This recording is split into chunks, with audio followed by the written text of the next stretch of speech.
Please subscribe my channel. Turn on the notification bell. Share and like my video. Ole, Vidyanjali video an siam le dona. Tura kan video siam turichu volunteer tena anzu contribute dan tura kha ani dona. Volunteer registration siam dan kan video kan nei to a tuna chuan azu contribute dan azu contribute azu pek dan tura kan soi dona. Hemi guide video hi an siam to a emar chu kum khat kal ta ve khane khamin huwa khan website here on update fe ni to a chuwang chuan khami lo thiam to sa tan kha chuan engma har tur om lowa emaro chu claim a omna te a ran deuh le khatiang te ani wang khan kan siam ve phrim don ani a tin chumi ma chuan hemi Vidyanjali website phrim a hi han bi chiang talok taila toy te in hemi Vidyanjali he masabera hian Vidyanjali ti oma menu a hian sub menu oma sub menu chuan about Vidyanjali a oma about Vidyanjali chuan hei Vidyanjali chungchang tinge ni ti vela kha achan china kha ron ziapta a Vidyanjali is the word vidya means correct knowledge or clarity han and ziapta kan chiar pe chuan tengte hi Vidyanjali chungchang na khchiang lo tan po awareness tan man theya chuan noi hian how to participate in dia hat participate dan ania hei volunteer dan participate dan hei volunteer nianga registration te nia contribution request te nia iso interest tikhan contribution and submit anga contribution and participate angan confirm anga kating te khani a chuan hei view na turte your registration ti chuan click chuan he tilai registration katinga te khana luta contribute don chuan hetlai contribute a hian hemi click chuan kala khatiang kha ani a chuan noya hian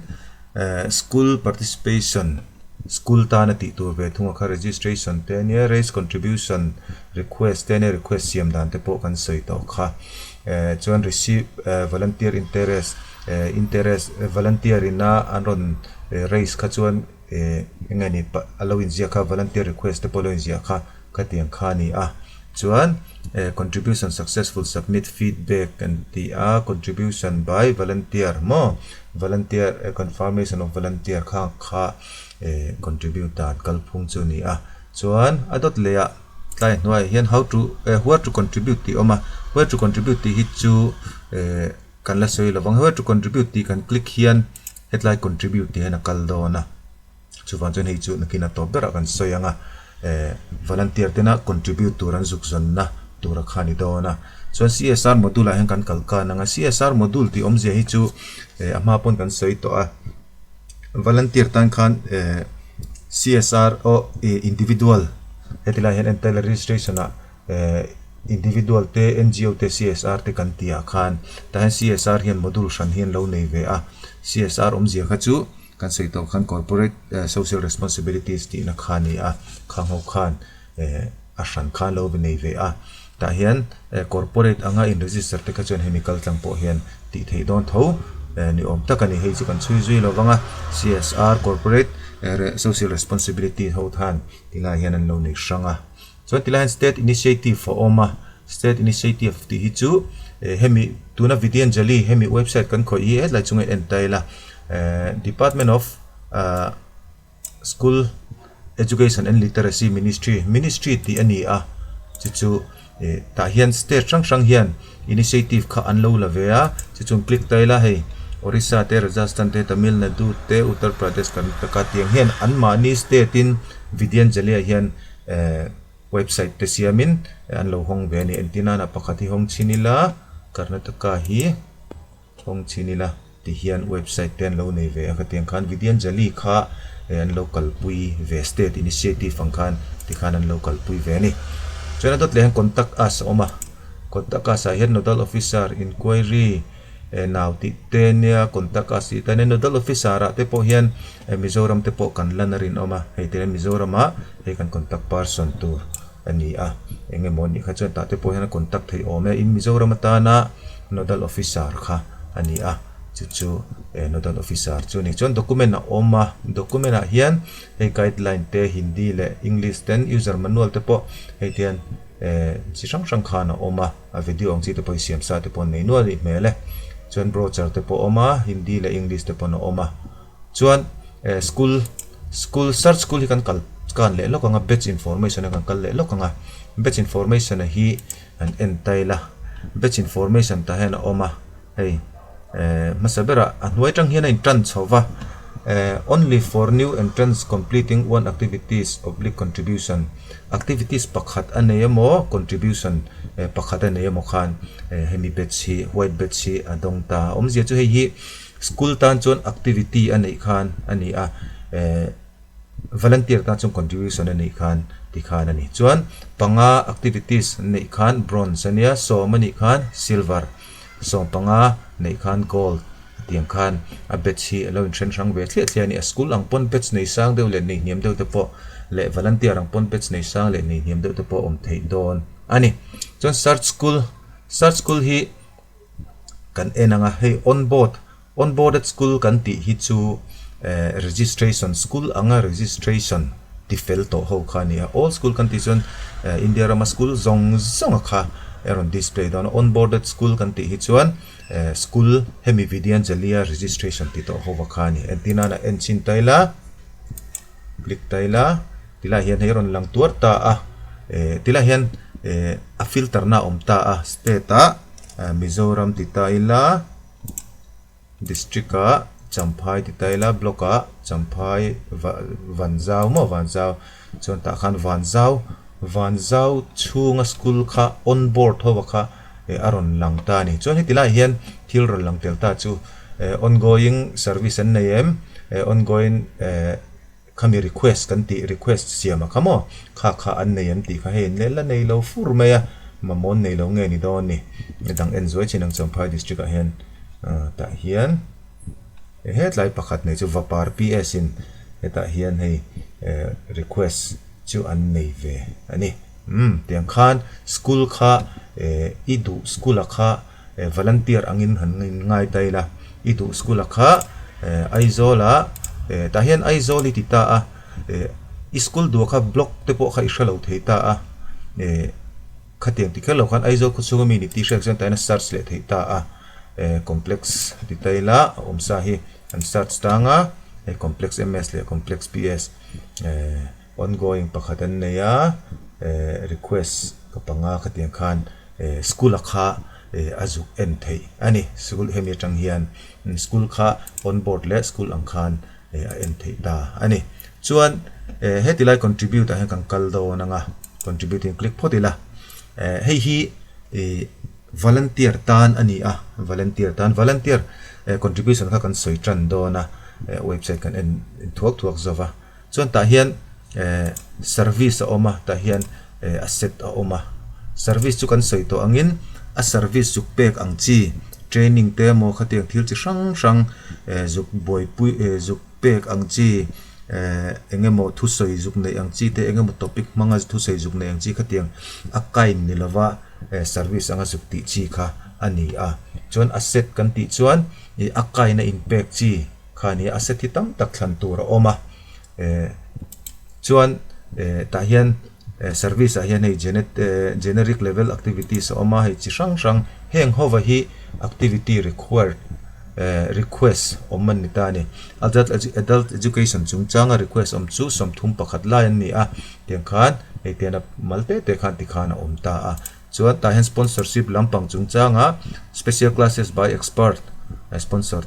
deal hi som thum pariat an oma khatiang khan hei ti khana om treu ta a kha service chu ni ta a chuan asset chungchanga hian asset a hian hei a engeni a category hi tam khop mai basic infrastructure ti khan keima anina volunteer kan ni anga kan entertain zonga mo kan interest zonga mo kha tinana tool kits and miscellaneous equipment ang chi khakalo interest de lektai la kan entheita gardening equipment chu request somnga parukan oma carpentry lampang pali te khan painting lampang som pakhat tool kit heng hi school in request in siam khani ta ni mo khatiang khani ta chon dang kha en tur kha tamta a ti khan kan interest zong kha kan zuk zong theita ni mo masabera chuan ti khan kan zuk zong theita a chuan entirna na china kan ti khan en taila painting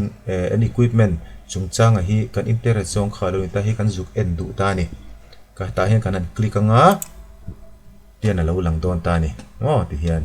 chuan heta hian hi painting en khami du ho khan ni ta a chuan heta hian Karnataka te Delhi te ani deuh du ta a chuan heti lai hian khami ro ro khan a filter le thei ta a state Mizoram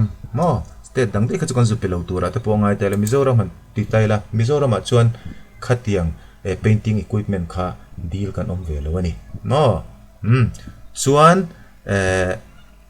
hitila hian nachina kan thana kha painting kha kan thlang ta a hei pai taila lep lampang thlang taila Mizoram a chuan hei Mizoram kan latia hetla hian Mizoram ala om char char ta a ta hian lab equipment deal chu hei tian Bethlehem veng thlang MS 1 in an deal ta a dikhan gardening equipment hi equipment hit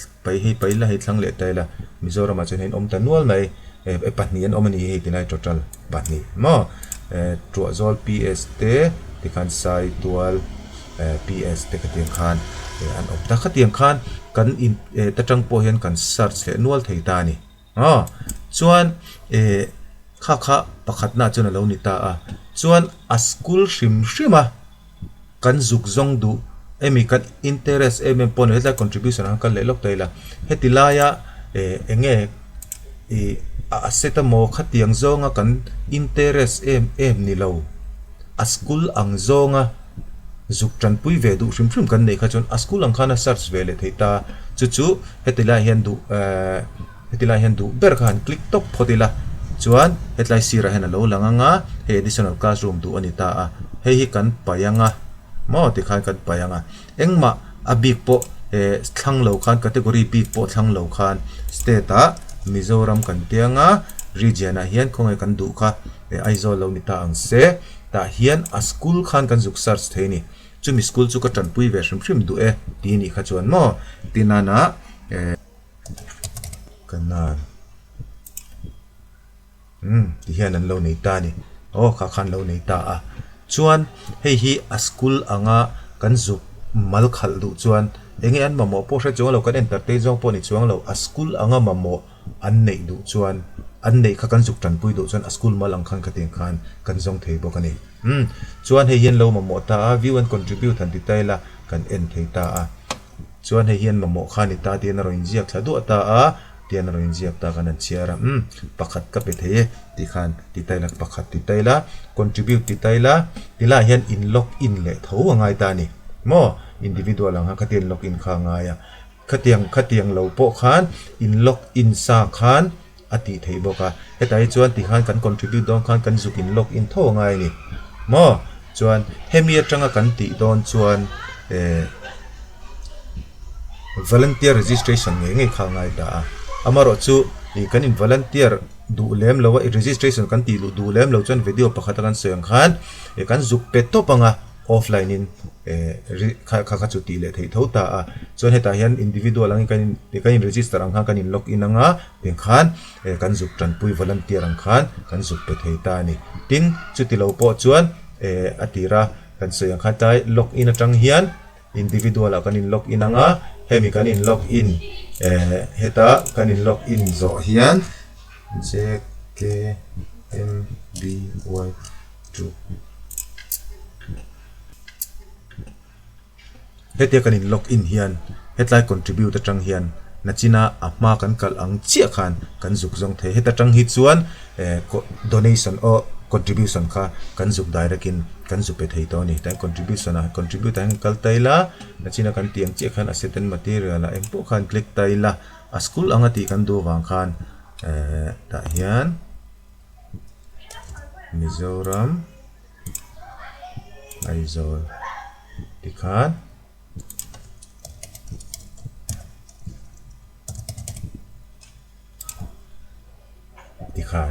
hian view and contribute kan tianga ta hian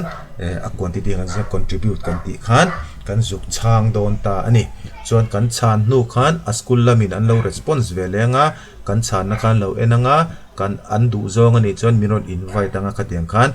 in biak ton miron invite anga invite na khan in mu hun turte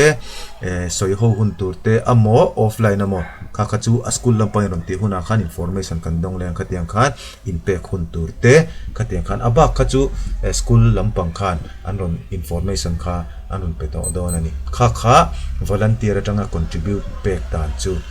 aloni ta ani tikhan kan hrethiam tur angai taila volunteer ni kher lo tan po khan volunteer ni kher lo tan po khan hetilai contribution atang hian offline a register tur po khan apek thei thawani hetilaya Vidyanjali in register shrim kan du lem lova pek ve tho kan du si chon hetilai an mamo school mamo kan zuk en ve theya chon in register kher lo khan offline in kan zuk pe theita a kan zuk pe to panga school khan offline in an lo register don ani kha volunteer site atanga contribution pek dan chu ani. Thank you for watching my video. Don't forget to like and comment and subscribe.